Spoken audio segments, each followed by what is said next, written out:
Army chief general Syed Asim Munir का दौरा है लाहौर। सूबाई एपेक्स कमेटी के इजलास में शिरकत। सूबे की मजमूई सिक्योरिटी सूरत हाल, स्मगलिंग, जखीरा अंदोजी के खिलाफ क्रैकडाउन से मुताल्लिक ब्रीफिंग। गैर कानूनी मुकीम गैर मुल्की शहरियों की वतन वापसी का भी जायजा। रियासती इदारे, सरकारी महकमे और आवाम सूबे की तरक्की और खुशहाली के लिए मुत्तहिद हैं। गैर कानूनी मुआशी सरगर्मियों के खिलाफ सिक्योरिटी इदारे पूरी कुव्वत से कार्रवाइयाँ जारी रखें, इससे मुआशी नुकसानात से निजात मिल सकेगी। आर्मी चीफ की गुफ्तगू। सिपा सालार का तारीखी इकदाम के सूदमंद असरात के लिए तमाम मुतल्लिका महकमों के दरमियान हम आहंगी की जरूरत पर जोर। फोरम को सरमायाकारी सहूलत काउंसिल और ग्रीन पंजाब के इकदाम की पेशरफ्त से भी आगाह किया। कच्चे में जारी ऑपरेशन की पेशरफ्त बारे भी आगाह किया गया। ISPR।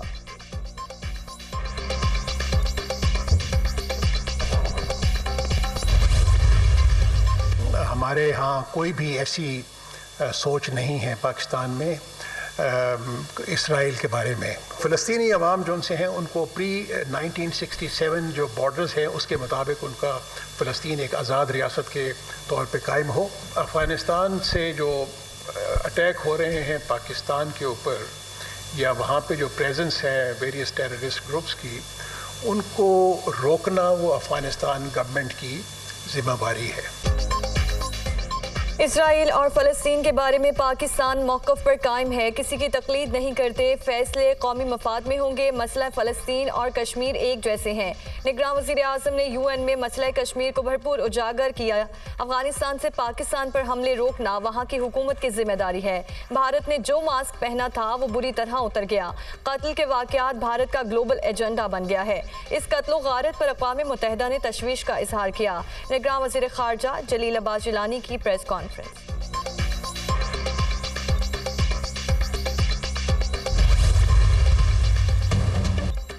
फैजाबाद धरना नजरसानी केस की समाअत 1 नवंबर तक मुलतवी। सुप्रीम कोर्ट ने नजरसानी दरखास्तें वापस लेने की इस्तदा मंजूर न की। फरीकैन के वकला से 27 अक्टूबर तक तहरीरी जवाब तलब। चीफ जस्टिस ने फैजाबाद धरना केस के फैसले पर अमल दरामद के हवाले से सवालात उठा दिए। सब ने तस्लीम कर लिया, फैसला ठीक है, सब नजरसानी दरखास्तें वापस भी हो जाएं तो हमारे फैसले का क्या होगा? क्या 2019 के फैसले पर अमल दरामद हो चुका? क्या अगली अफरा तफरी तक ऐसे ही रहना चाहते हैं? अटॉर्नी जनरल कह रहे हैं हुक्म आया था, हमने नजरसानी दायर कर दी। लिखें किसने हुक्म किया था। इलेक्शन कमीशन भी लिखे। अगर कहना चाहते हैं कि मट्टी पाओ नजरअंदाज करो तो वो भी लिखें। पाकिस्तान में यही चलता है कि हुक्म ऊपर से आया है। मुआफ करना या ना करना इख्तियार तो है, मगर पहले मुआफ़ी मांगे तो सही। सब सच बोलने से इतना क्यों डर रहे हैं? अटॉर्नी जनरल साहब, क्यों ना आप समेत सब पर जुर्माना किया जाए? अदालती वक्त ज़ाया किया गया, मुल्क को भी परेशान किए रखा। पहले कहा गया फैसला गलतियों से भरा पड़ा है, अब क्या गलतियां खत्म हो गईं? चीफ जस्टिस काजी फायज ईसा के रिमार्क्स। फैजाबाद धरना लैंडमार्क फैसला है। क्या सारे इदारों ने यह तय कर लिया है कि जो फैसले में लिखा गया वो ठीक है? जस्टिस अतर मिनल्लाह, अटॉर्नी जनरल और दीगर फ्रीकैन ने कहा फैसले पर अमल दरामद को रिकॉर्ड पर लाएंगे। कुछ फ्रीकैन ने कहा उन्हें सुना नहीं गया। ऐसे बयान सरप्राइजिंग थे क्योंकि समाअत ओपन कोर्ट में थी।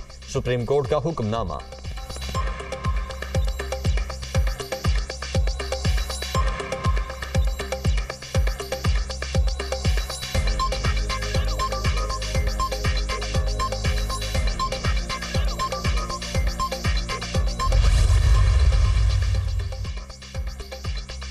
फैजाबाद धरना नजरसानी केस में सानिया 12 मई का भी जिक्र। 12 मई को 55 लोग मारे गए, इनका हिसाब कौन देगा?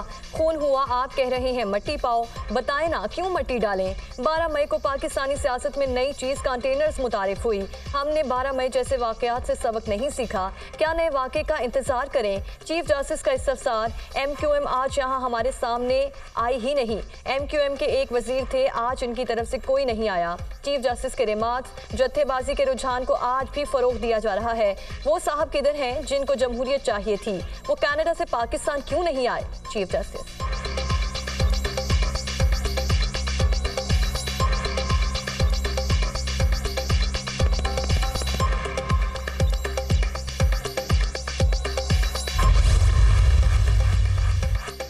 पूरे पाकिस्तान को मुंजमद कर दिया गया। बड़ी दिलचस्प बात है, जिन्हें नजरसानी दायर करनी चाहिए थी उन्होंने नहीं की। तहरीक लब्बैक ने फैसला तस्लीम किया। मरहूम खातिम रिजवी की इस बात पर तारीफ बनती है। इलेक्शन कमीशन का नजरसानी दायर करने पर मुआफीनामा किधर है? चीफ जस्टिस ने डीजी लॉ इलेक्शन कमीशन को टोक दिया, आपको अपने वकील पर एतबार नहीं जो बोल रहे हैं। Chief justice DG law election commission ने माजरत कर ली।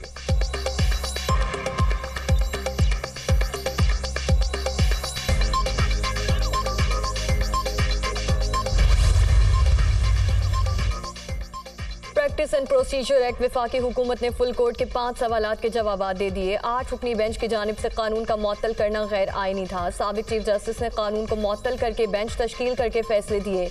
मफरूजे की बुनियाद पर कानून का कलअदम करार नहीं दिया जा सकता। लामुतनाही सवाबदीदी इख्तियार से निज़ाम तबाह होता है। पार्लियामेंट को कानून साजी का इख्तियार है। पार्लियामेंट कानून साजी से अदालती फैसलों का असर खत्म कर सकती है। प्रैक्टिस कानून से अदलिया की आज़ादी को मजीद यकीनी बनाया गया है। विफाकी हुकूमत का जवाब।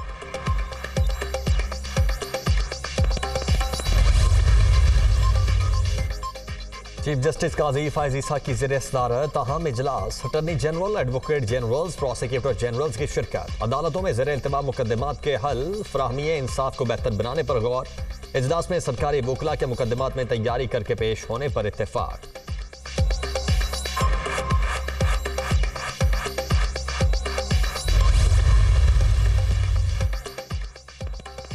परवेज इलाही को एंटी करप्शन के मुकदमात में डिस्चार्ज करके खिलाफ दरख्वास्त पर समात। लाहौर हाई कोर्ट ने एंटी करप्शन की दरख्वास्त पर फैसला महफूज कर लिया। जस्टिस सुल्तान तनवीर ने एंटी करप्शन की दरख्वास्त पर समात की। मजिस्ट्रेट को इख्तियार नहीं कि वो मुलजिम को डिस्चार्ज करे। अदालत से परवेज इलाही को डिस्चार्ज करने का फैसला कलअदम करार देने की सदा।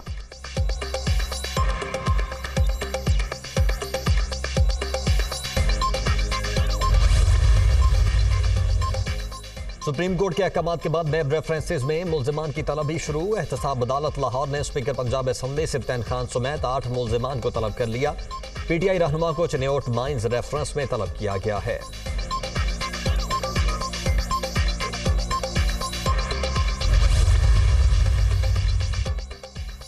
जालिम हुकूमत को जमहूरी हथियार इस्तेमाल करते हुए इक़्तिदार से बाहर किया। मुल्क भर की सियासी क़यादत को वक्त के जालिम हुकूमत के खिलाफ इकट्ठा किया। हमने नाम नेहाद मकबूलियत के दावेदार हरीफ सियासी जमात को ज़िमनी इंतखाबात में इबरतनाक शिकस्त दी। बिलावल भुट्टो के नाम लिए बगैर तहरीक इंसाफ पर वार। चेयरमैन पीपल्स पार्टी से पीपी रहनुमाओं सैयद खुर्शीद शाह और कायम अली शाह की मुलाकात। मुल्क की मजमूई सियासी सूरत हाल पर तबादला ख्याल।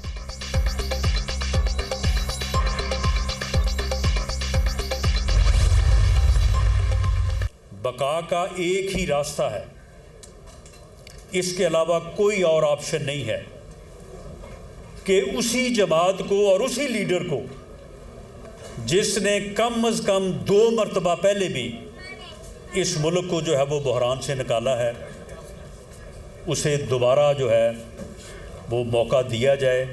ये कौम उसके ऊपर दोबारा एतमाद करे, तीसरी बार एतमाद करे, उसको अपना मैंडेट दे जिस तरह से 2013 में दिया था।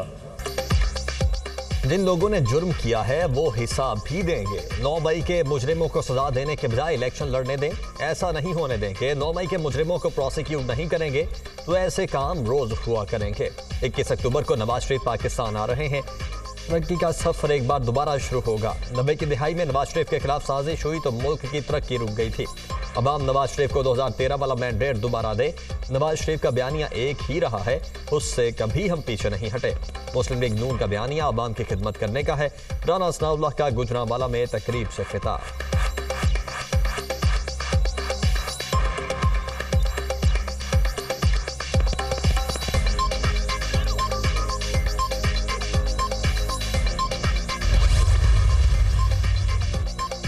किसी से डील करेंगे ना किसी से लड़ाई करेंगे। हम इलेक्शन में फ्री एंड फेयर माहौल चाहते हैं। ताकत का सरचश्मा अवाम है। सिंध में पीपल्स पार्टी नाकाम हुई, हम अब भरपूर मुकाबला करेंगे। पीटीआई की हुकूमत को आईनी तरीके से गिराया। नवाज शरीफ का एजेंडा मजलूम अवाम को रिलीफ देना है।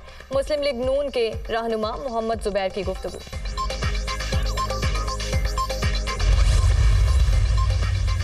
रुपए की कदर में इजाफा जारी। इंटरबैंक में डॉलर 1 रुपया 1 पैसा सस्ता 287 रुपए 74 पैसे का हो गया। ओपन मार्केट में डॉलर की कीमत में 2 रुपए की कमी 288 रुपए पर फरोख्त। पाकिस्तान स्टॉक मार्केट में मंदी 132 पॉइंट्स कमी से इंडेक्स 46,232 पर बंद।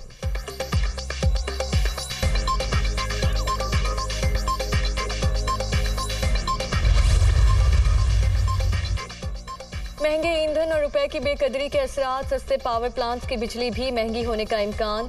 सेंट्रल पावर कंपनी गुड्डू ने बिजली की पैदावारी कीमतों की दरख्वास्त नेपरा में जमा करवा दी। बिजली की पैदावारी कीमत 14 रुपये 93 पैसे फी यूनिट तक मुकर्रर करने की दरख्वास्त। सेंट्रल पावर कंपनी का रेफरेंस टैरिफ 2 रुपये 17 पैसे फी यूनिट तक है। नेपरा ने मुतालिका फरीकैन से 7 दिनों में जवाब तलब कर लिया।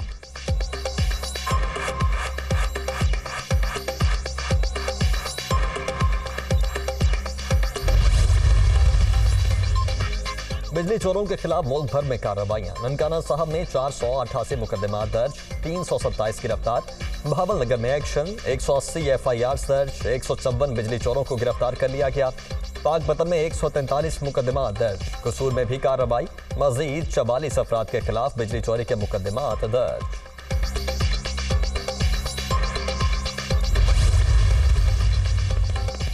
इलेक्शन कमीशन ने कौमी और सूबाई असम्बलियों की नशिस्तों की तफसीलात जारी कर दी। वफाकी दारुल हुकूमत में कौमी असम्बली की 3 नशिस्तें, एक सीट का कोटा 7,87,954 होगा। पंजाब में कौमी असम्बली की 141 सीटें होंगी। एक नशिस्त 9,05,595 वोटर्स पर मुश्तमिल पंजाब में सूबाई असम्बली की नशिस्तों की तादाद 297 होगी। सिंध में कौमी असम्बली की नशिस्तों की तादाद 61 है, जबकि कराची की कौमी असम्बली की नशिस्तों की तादाद 22 होगी। खैबर पख्तूनख्वा में कौमी असम्बली की 45, सूबाई असम्बली की 115 नशिस्तें, पेशावर में कौमी असम्बली की 1 सीट कम करके 14 से 13 कर दी गई। बलोचिस्तान में कौमी असम्बली की 16 और सूबाई असम्बली की नशिस्तों की तादाद 51 हो गई। इलेक्शन कमीशन ने वोटर्स फहरिस्तें भी गैर मुंजमद कर दी।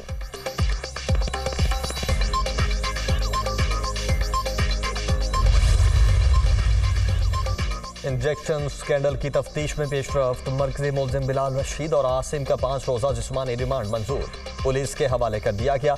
अदालत ने आइंदा समात पर तफ्तीशी अफसर से रिपोर्ट तलब कर ली। पता लगाना है मुलजिमान ने इंजेक्शन कहां कहां सप्लाई किए, मुलजिमान के नेटवर्क का भी खोज लगाना है। प्रोसिक्यूटर के अदालत में दलाइल, हम मुलाजिम हैं, असल मुलजिम नवीद अब्दुल्ला है। मुलजिमान का अदालत में बयान, असल मुलजिम कहां पर है, अदालत का इस्तफसार, असल मुलजिम मफरूर है। गिरफ्तारी के लिए कोशिशें जारी हैं। प्रोसिक्यूटर